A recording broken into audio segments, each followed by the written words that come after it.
Elden Ring is a hard game. It's common to see even experienced gamers struggle to just finish the game. Of course, given time, the community has improved and has been able to beat Elden Ring in some crazy ways. I've seen and done some insane challenge runs, but they all ultimately have the same problem. They let you have full control of your character. When brainstorming an interesting way to solve that problem, it struck me. In this challenge run, I tested my skill, sanity, and finger endurance by playing through all of Elden Ring with the Guitar Hero controller. Buckle in, kids, and get ready for the story of how I beat Elden Ring as a motherfucking rock star.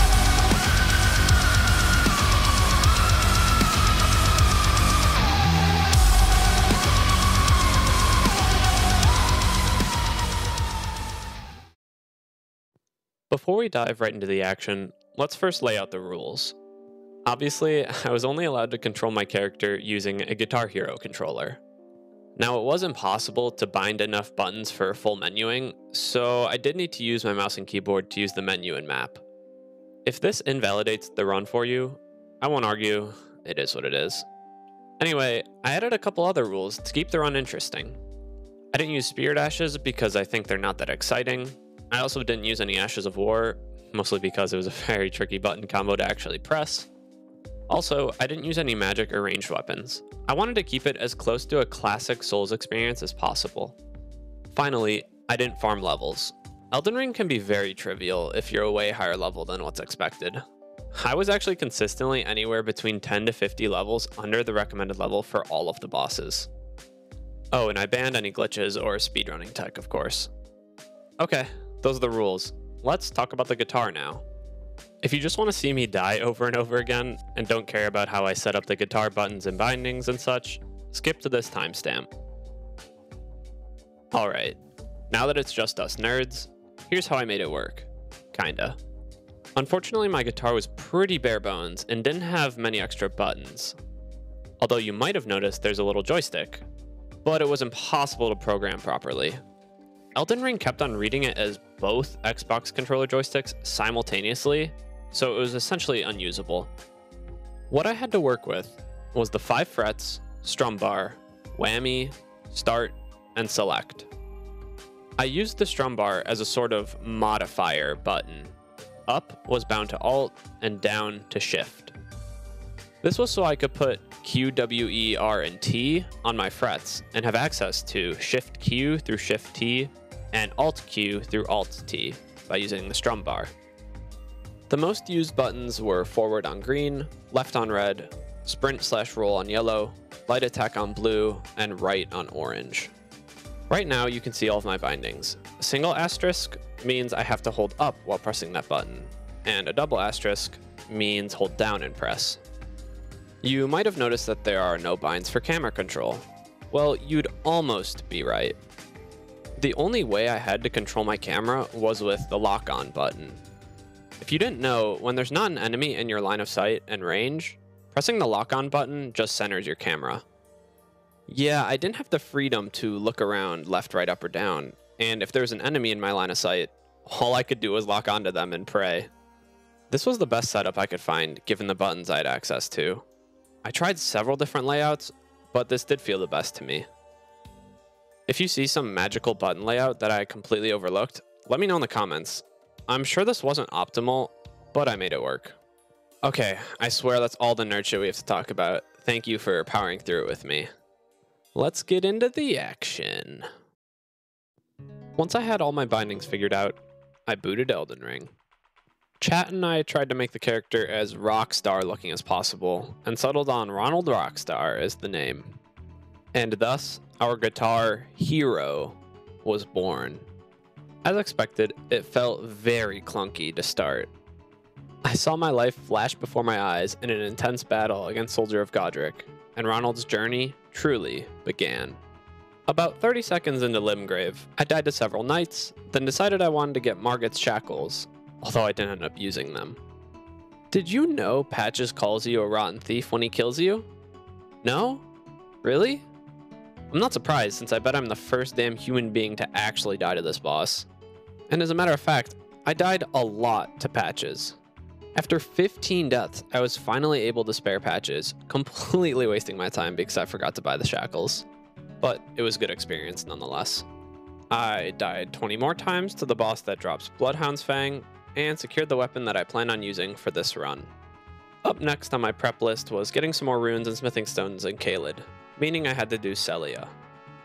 Now normally, this area is a pretty easy parkour puzzle, and is very easy once you know where you're going.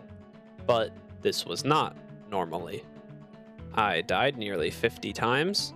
Yes, that's 50 times trying to light those goddamn beacons. Also, if you haven't seen it, this is where the clip from the trailer for this video came from. Oh no. Oh no. Oh no. This is bad.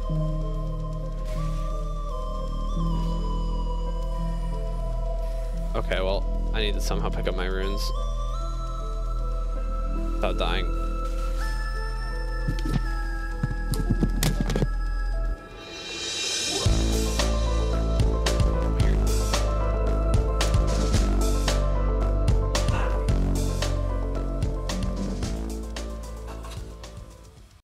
Anyway, I killed the big dragon and finished my prep, so it was off to Morgott. As a result of me being level 32 and having a +4 Bloodhound's Fang, Morgott was a complete pushover.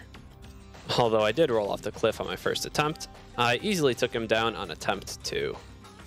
Similarly, Godric was also quite weak to my now 33 levels and went down in 2 quick attempts. I was feeling good, even after dying 100 times before reaching Morgott. I decided that I wanted to fight Rennala instead of Radahn next, since I am just very bad at the Radahn fight, and I wanted the option of respecking later if I needed to. However, before Rennala was the wolf. I tore through the wolf in only a handful of tries. So far, so good. In store for me next was an unforeseen little roadblock, we'll say. Not Rennala, but the Carrion Knight right before Rennala for some reason gave me a lot of trouble. More trouble than the last 3 bosses, actually. Maybe I'm just a dumbass, but this guy sent me and Ronald Rockstar back to Guitar Hero 2. I actually decided to leave and go get the Radagon Soar Seal Talisman in Fort Feroth and Caelid, which also gave me a lot of trouble. You see, there's this silly little jump on the rafters inside the fort that took me almost a half hour to do once. It was very clear that I was still not feeling too confident with movement. After getting the talisman, I died about 10 times trying to kill Commander Neil in Caelid. A boss fight with multiple enemies is pretty much impossible. I have no control over which target my camera locks onto, so if it didn't target the boss, I just didn't get to hit Neil. So after realizing this gank boss is pretty much a lost cause, I gave up, and decided to give Rennala a try after finally killing the Carrion Knight. And after a handful of attempts, I got this run.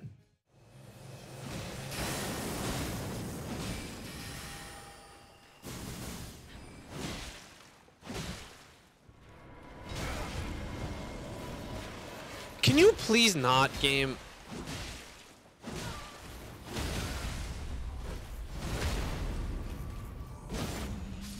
That was so fucking clean. That was actually so clean. Holy shit. I don't know what Elden Ring gods possessed me during that fight, but it was by far the cleanest fight I had had so far, and will ever have for the rest of this run. After contemplating why I could have possibly thought to do this to myself at Rennala's side, I made haste for the capital. I killed Draconic Tree Sentinel 32 times faster than I did on my torch-only run. It was getting late, and I had a vacation coming up, so I ended my stream for the night. I returned back to Ronald after a week. Naturally, I lost the very small amount of muscle memory I had built up, and could not even move properly anymore. I took a couple of minutes to warm up, then killed the Golden Shade of Godfrey in less than an hour. Now this is the point in the run that my stupidity really showed. I knew I wanted to use Bloodhound's Fang for this run, and even if I wanted to switch weapons, it would be moronic, because I would lose, again, all of my muscle memory that I'd built up while playing with the guitar. Different weapons in this game have much different timings, so I was used to playing on guitar with the Bloodhound's Fang, so if I switched to something that had completely different timings, I was severely hurting myself, even if the weapon was marginally better. Regardless of all of these glaring problems in my plan, I spent the next 4 hours getting to and clearing Volcano Manor to get the Serpent Hunter. God, I'm so fucking stupid. I had to spend even more time getting more smithing stones to upgrade the weapon. Then I safely put it away and never took it out again. I mean, the silver lining is that I did get more flask upgrades and some levels on my side quest. I guess, I don't know, probably still not worth. Anyway, back on track, I decided it was time to fight Morgott. He was definitely the hardest boss I had fought so far. My weapons, well, weapon, was upgraded as much as it could be at this point in the game, and I had nearly all of the possible flask upgrades. Still, Morgott requires a lot of very precise rolling to safely win. Not being able to consistently strafe or roll in the direction that I want to made this fight mildly, or rather very infuriating. Against Morgott, I normally roll in a repeatable pattern that baits certain moves that I can get a lot of free damage in. I straight up could not do that with Ronald Rockstar. I had to develop new strategies and patterns to finally take down the Fell Omen after 30 attempts. The next poor sucker on Ronald's hit list is the Fire Giant. I picked up a couple more smithing stones and flask upgrades, but otherwise I headed straight there. From Morgott, I could feel that these late game bosses were definitely going to catch up to my rune and weapon level, but I had no idea what was in store for me next. I'm sure that even you, a casual controller player, or mouse and keyboard player, may notice that the camera control on these colossal sized bosses is straight trash. I'm fighting the camera instead of the boss, you yell on your 88th death to Fire Giant. Well, bucko, I don't even get to fight the camera.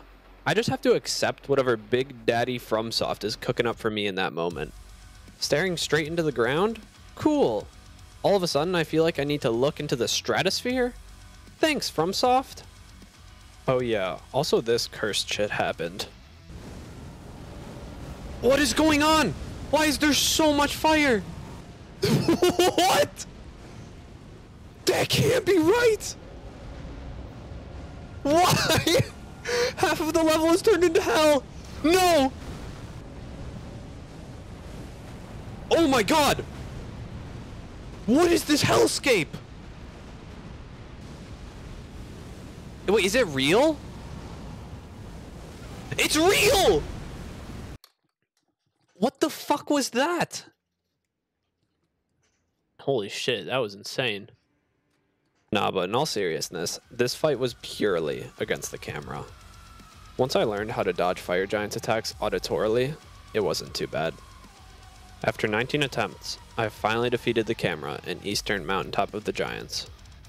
I lit the Erd Tree aflame to symbolize the music burning in my heart, and made my way to crumbling Farum Azula. Up until Godskin Duo, there was nothing to note. Nope, nothing happened here. It was nice and easy, yep. Hey, speaking of Godskin Duo, here we are! Previously, I thought the duo was going to be absolutely brutal, due to my lack of camera control for multiple enemies, but I ended up playing out of my mind on my 11th attempt and took them down. After disposing of the bodies of Skinny Pete and the Fat One, the road to Malekith was also quite difficult for young Ronald, but I eventually made it. I'm honestly surprised I was still so shit at movement and parkour at this point in the run. Like, imagine playing a game for almost 20 hours and still barely being able to move.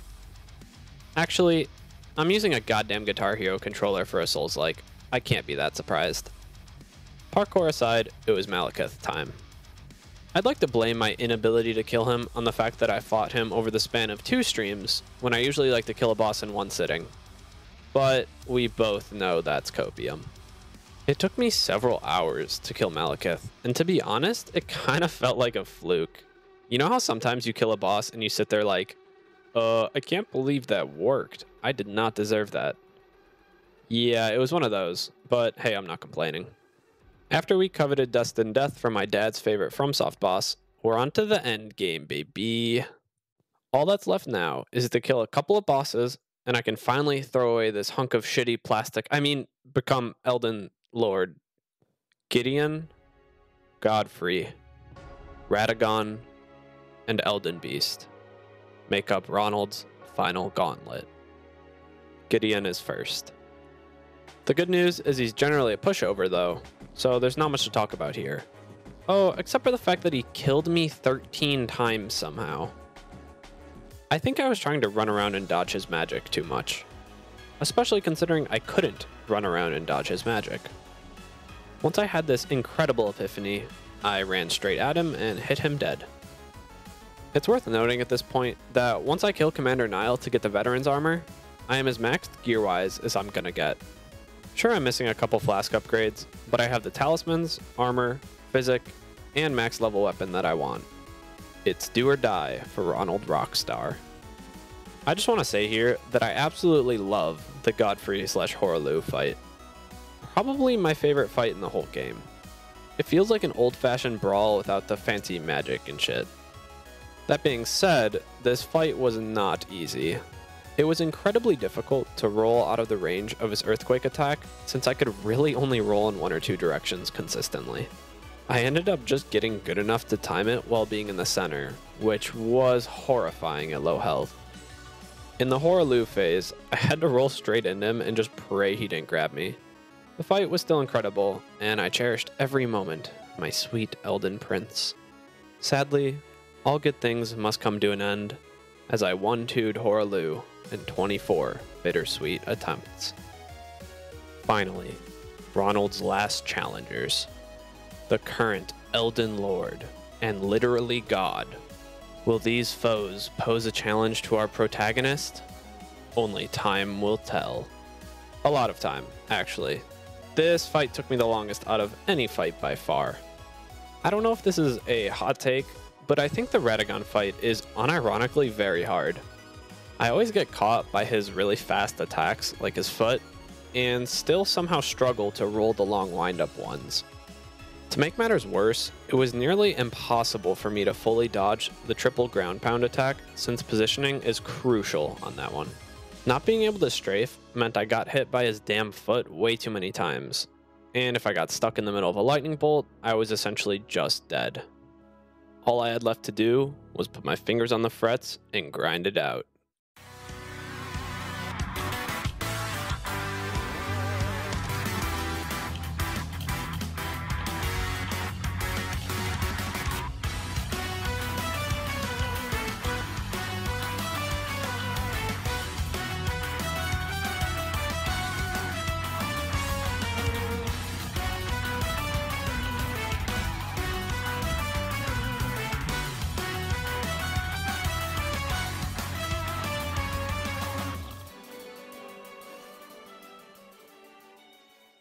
It's hard to believe, but that epic grind montage still wasn't enough to get me out of the woods.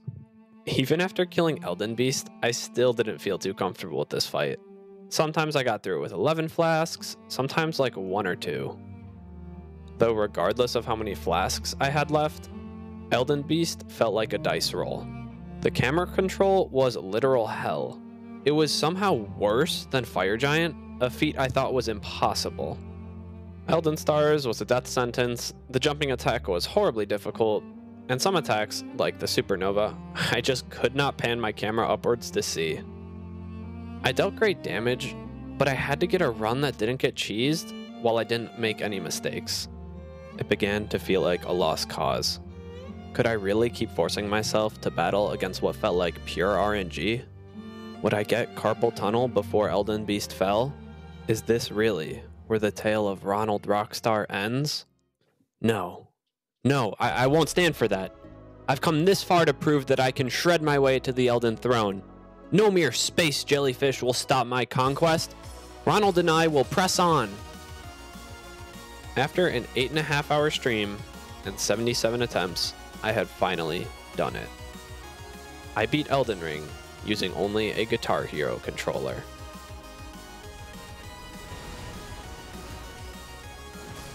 Oh my god. We did it. We did it. Oh my god, we did it. Let's go. Thank you so much for making it this far into the video. It means the world to me that you spend time to watch my content. I really had a great time doing this challenge and editing this video, so I'm considering doing an all remembrances continuation of this playthrough. Let me know in the comments if you'd want to see that. I'm still streaming my Torch Only run and various other challenges over at twitch.tv/mage__I, and I'd love to chat with you over there. If you value my content, consider leaving a like or subscribing. It really helps a small channel like me. Again, thank you so much for watching. That's all from me. Peace.